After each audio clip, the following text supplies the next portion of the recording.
look, you get one good swat. Go out at that white thing and just practice hitting it a bunch of times so you get really good at knowing right how to hit it really hard with the pink thing, okay? Last week, we had a chicken die because she flew into the dog's cage. I made a video about it.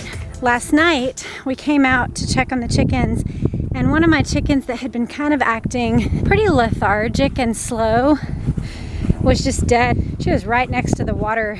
So, I don't know what happened with her. I would guess some sort of respiratory thing. And then last night when I went to count the chicks, there were only 13 and not 14. I say all that to say, I've had a persistently broody chicken named Pumpkin. Every day for 2 weeks I've come in and she's been sitting on eggs, and so today I'm finally giving in to her. May gathered these eggs today and we are just gonna slip them under her. We're gonna give her a whole clutch of eggs. That's 2 that you've done? 3. You've done 3 so far? 12, 13, 14 eggs is how many we gave her. So let's see how she does.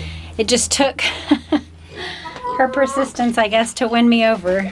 July 16th or so, we could be having some more chicks. Big piggies. Hi, Saffron. Saffron's the size of Florence last time I saw Florence.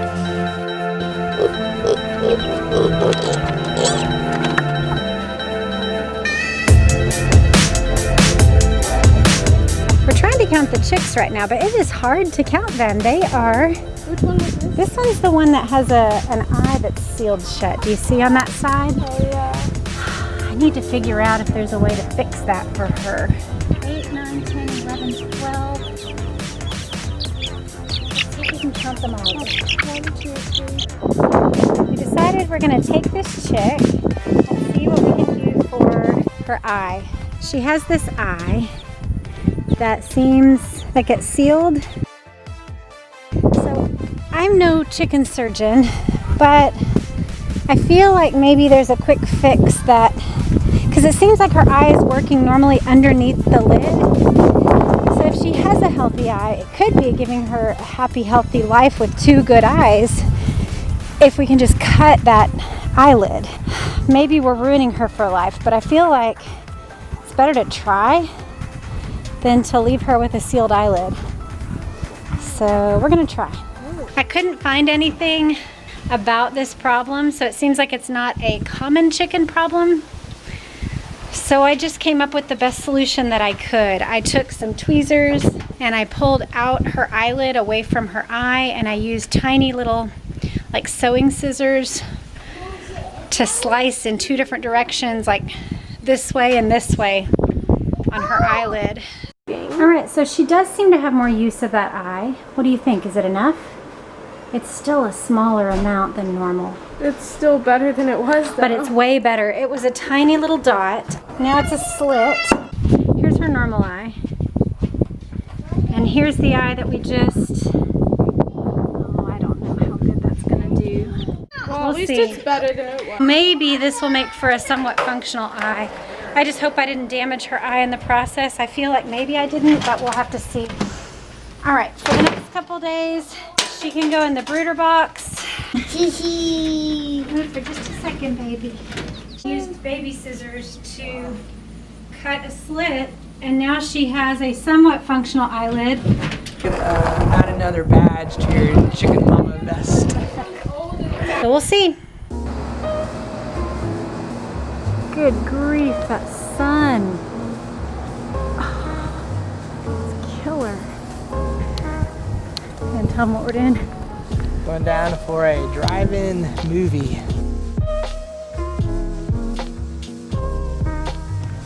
Whoa.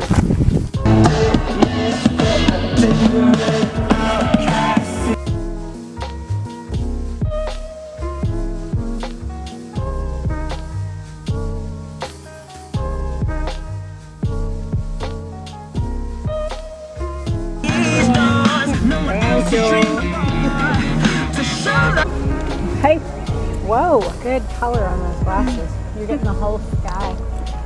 You guys having a blast over here? Yeah. Mm-hmm. You eat? Oh my goodness. It's all your candy.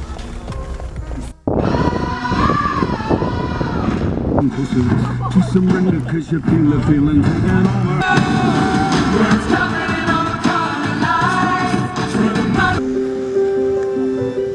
Through the dark, through the door, it all sounds crazy.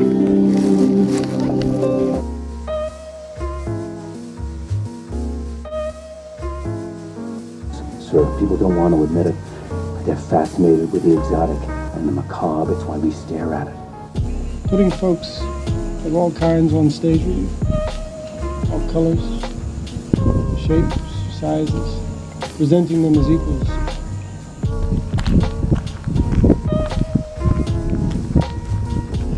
We just watched, I think it's called The Greatest Show is what its name is. It was a good movie. It was thought-provoking, entertaining, colorful. I liked it. I'm recording this after the events I'm about to show. I'd like to share with you honest moments, but I also don't want to invite criticism of my children or parenting.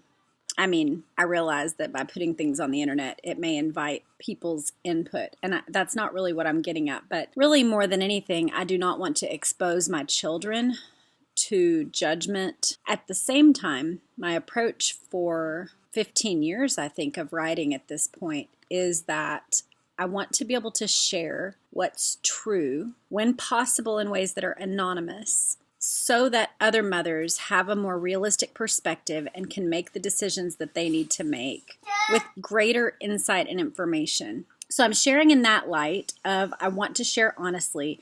I'm also sharing in hopes that as I'm sharing life, it's not this idyllic picture of like, my kids do all the farm chores and we just eat hand-grown wheat. We have this perfect life and they're godly and they never fuss or whine and my teens never give me problems. So I'm sharing in light of that, not to gain pity, and I've actually thought about deleting this whole portion, but I value honesty in general in life, and that's been a tenet of my life, even when it's hard honesty, because I think that's what benefits everybody the most. It's easy, and a lot of people err on the side of undersharing the negative things because it is embarrassing and it exposes vulnerabilities and it exposes weaknesses and it invites judgment. And I don't relish that, but I just value truth more.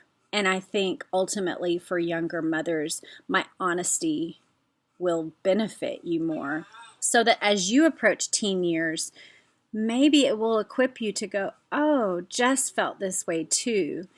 And it's not hopeless. And it's not the end of the story. That's the place that I have to keep coming to rest as a mother of these middle ages where they're not 43. I'm not seeing the long range fruit yet. And they're also not 6. And I'm not just able to go, oh, good, he obeys. Or now he can read. I'm in this middle part where they're testing their wings and we're learning about raising young adults. And they're kind of stumbling as they go. And we're stumbling as we go. And it's not all this rosy, pretty picture, and yet we're still going. And I just have to remind myself that God redeems, that there's hope in Christ only, not in my methods, not in my emotions, not in my kids and right responses, not in my husband to do everything right, not in our community to support us in this particular way or be these things that we feel like we need. My hope is in Jesus at work in my heart, and hopefully in my kids' hearts for the duration of our lives. That is the only thing that can bring long-range peace and fruitfulness in any of our lives or relationships. When I'm in the middle, that's the perspective that I need. And this clip that you're about to see is in the middle. It's not the end of the story. It's just the messy middle where it feels hopeless. I am not a person who believes that just because I'm a Christian, all my children will be Christian. I don't believe that. I pray that they will all follow Christ. I want them to, but I know for certain that he will intervene in my life at the appropriate times, that he is sovereign and he is good and he is wise and he cares for me, and that when things are bleak, that's not the end of the story. It's the middle of the story, and Christ's intervention is yet to come. So I just wanted to share that before you watch it so you can put it in the appropriate context. One of the things that I didn't know to expect was how drained I would feel by having older kids and the perpetual relational strain of that. I'm tired of being disrespected. I am very tempted to feel that the disrespect that I am given on a semi-regular basis, alongside the disrespect that I experience from the world in general, is essentially all communicating a message that I have wasted it, that the sacrifices I have made have been for nothing, that I am a fool for giving my time and attention to people who are so ungrateful and self-ward. If I didn't have the hope of Christ, I would feel devastated and hopeless at the prospect of 20 more years of investment given my current level of returns. I know that God can make good of anything, but tonight I feel pretty hopeless. But I know this feeling, I've had it enough now. I know it won't last, but it's still discouraging. Well, he just came in and apologized.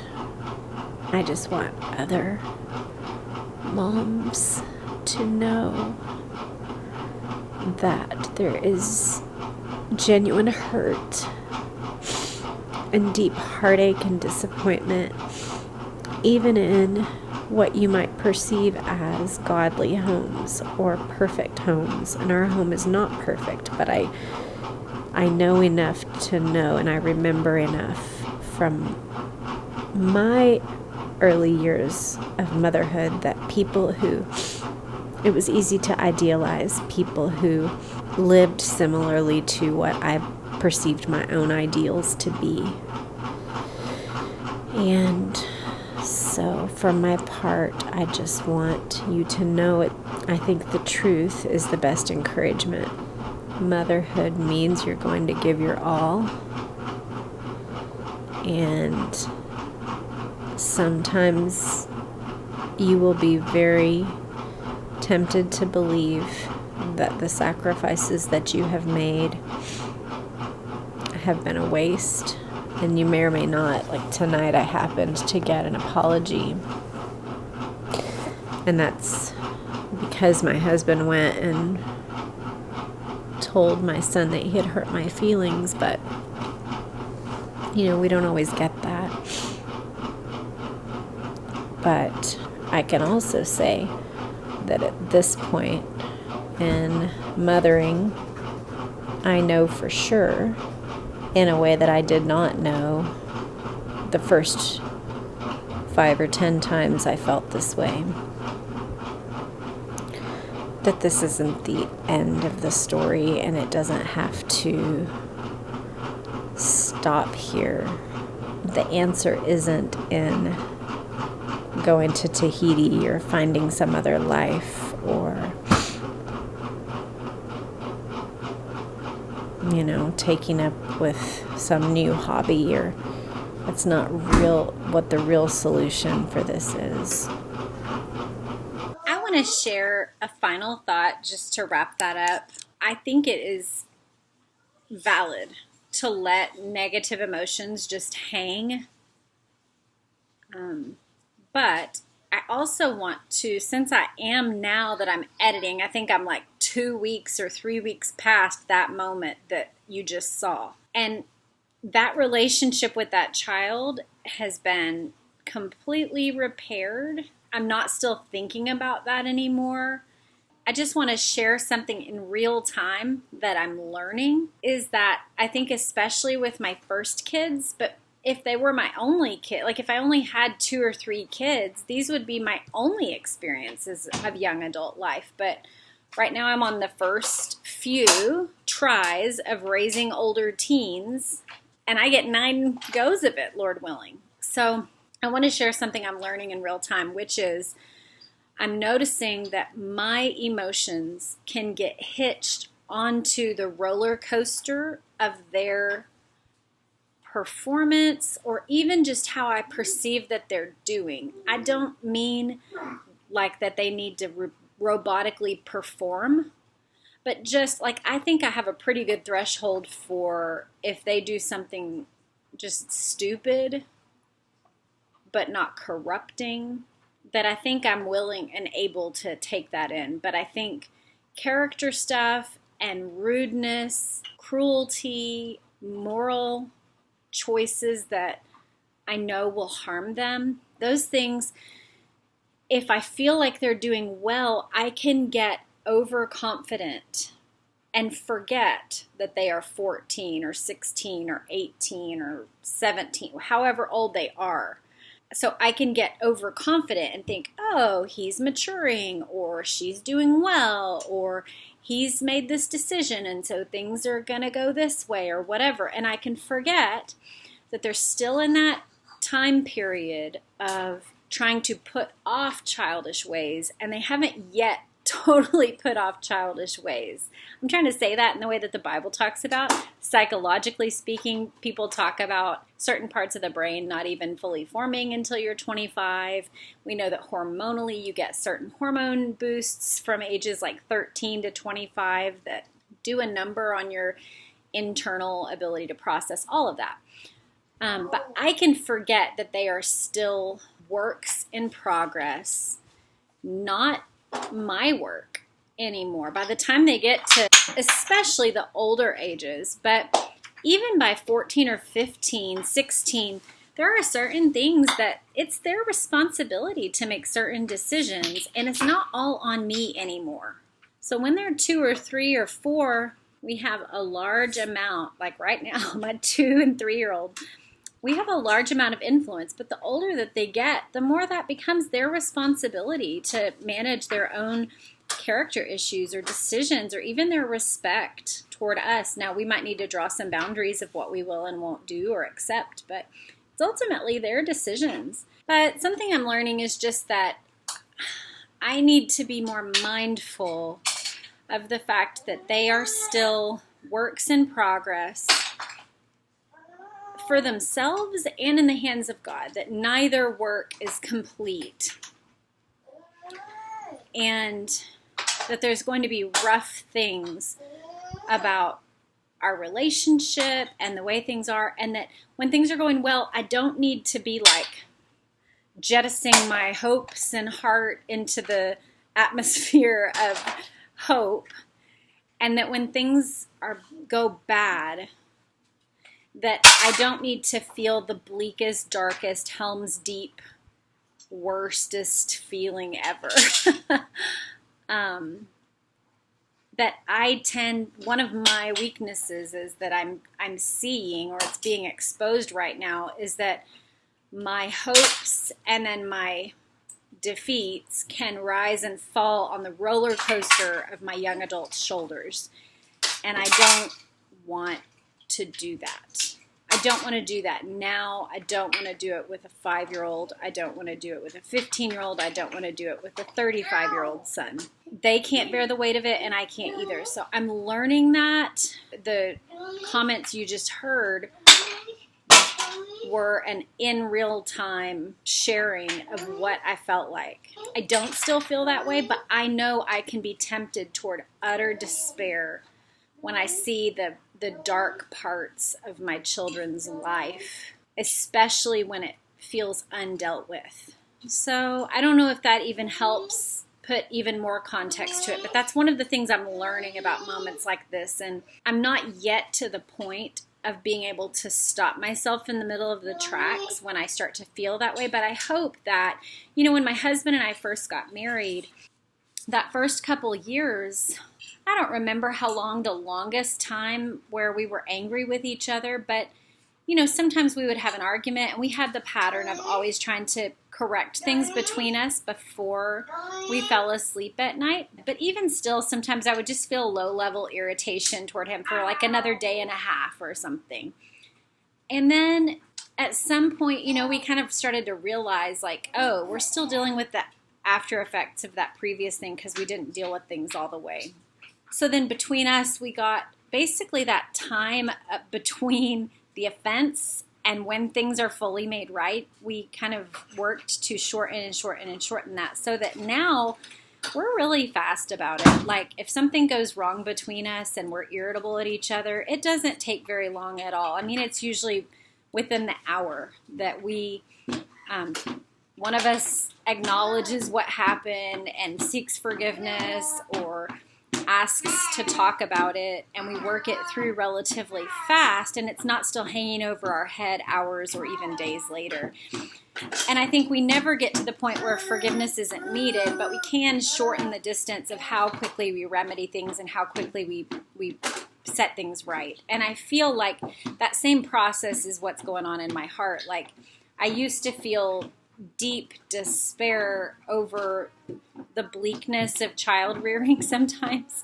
When those things were exposed, I would feel it for days or even weeks sometimes. And I feel like now it's more like hours or a couple days if it's something really big or difficult.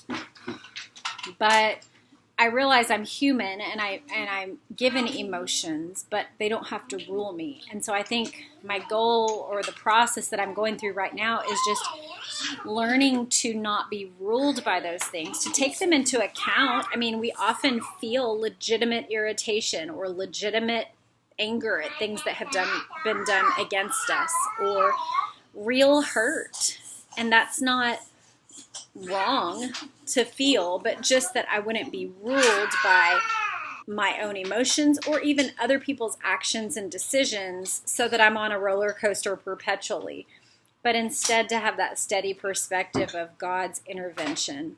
That's what I'm working towards. It's what I want. I'm not there yet, but that's kind of the closing of the loop of this particular night.